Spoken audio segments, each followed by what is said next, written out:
Hi everyone, it's Justin Moles with the Moles Group, checking in with a quick April update on the Santa Clara County real estate market and what we've been seeing on the ground so far this spring.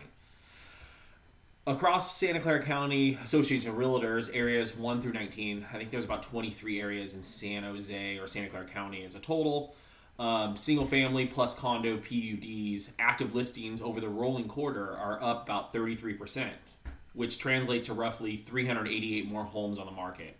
Pending sales are also up about 6%, or 43 additional units under contract. So demand is still very real as more options hit the market. Several core submarkets are seeing notable jumps in weekly inventory versus their 12-week averages, including Cambrian at a 59% increase, Almaden at a 57% increase, Blossom Valley at 53% increase, Campbell at 50% increase, Central San Jose 49% increase, Saratoga 44% increase, Willow Glen 43% increase, Los Gatos 41% increase, South County, so San Martin, Morgan Hill, Gilroy 40% increase, and Evergreen 28% increase. In practical terms, buyers have more to choose from, but good homes are still moving. In the greater San Jose area, March 2026 closed 608 single-family sales at an average of 106% over asking price. At the Moles Group, I think we are on average about 108% over asking when we list a property, meaning most homes are still selling over the list. The average list price was about $2,059,154, and the average sales price was $2,190,037, with an average home size just under 1,950 square feet and an average lot size just over 10,800 square feet. Compared to March 2025, single-family sales volume is up 6%, while the average sales price is down roughly 1%, and the price per square foot is down around 3%. Days on market have increased from 13 to 18, which lines up with a market that's still competitive but a bit more disciplined than last year's frenzy. Condos and townhomes. They're telling a little bit of a different story. I just wrote an article on Substack talking about this, with HOA fees going up about 30% since the start of COVID. That's in relation to inflation at the peak of, started off in 2022 and the peak of 2023. Labor and materials have obviously gone up, which has increased a lot of HOAs, and on average about 30 to 40% increase. In March 2026, there were 269 closed condos PUD sales in greater San Jose at an average list of 989,574, an average close of 1,010,435, around 102% of asking. So you can see it's only 102 versus the 106 on single family homes. Average size came in near 1,388 square feet, with an average days on market stretching to about 30.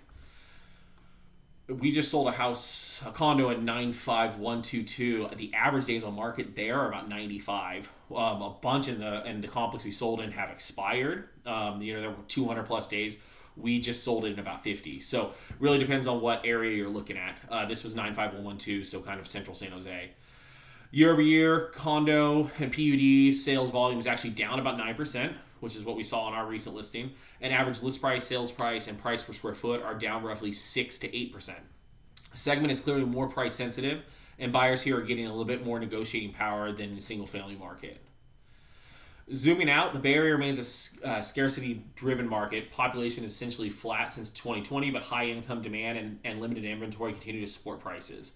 Homes that are well prepared and well priced are selling quickly and often over asking, especially in desirable school areas and core commute locations. The houses that we see are the ones that are done right, that are marketed right. Those are the ones that are selling. It's not that COVID era where you have lines out the door and people are going to take, a property with foundation issues, for example, and just take it head on. They do have room to negotiate. There are options out there. But if it's done right, if the agent that's representing you is marketing correctly, it will sell. On the financing side, 30-year fixed mortgage rates recently averaged around 6.38%, slightly lower than the same time last year when they were closer to 6.65%. Purchase and refinance applications are up year over year, and Case-Shiller data shows home prices have been rising again at an annualized pace of roughly 3.3% over the past 6 months as rates eased off peak levels. And when you look at the poly markets, with everything that's going on with Iran right now, the percentage chance of us seeing a rate decrease with the Fed when they meet is becoming slimmer and slimmer. A lot of economists predict that it'll stay steady, so you'll kind of sit in that mid sixes. But we anticipated several rate cuts this year, 2 or 3, especially with Jerome Powell leaving next month and discharged out of his duties, and a new Fed chair coming in. But with everything, with oil prices going up and inflation potentially on the rise, with response to the economy and spending going up and oil prices, economists are now predicting that we will not make a change in interest rates throughout the year. What does this mean for you? For sellers, you're still in a strong position, but success is coming from strategy rather than just momentum. Correct pricing, professional prep, and strong marketing matter more than ever.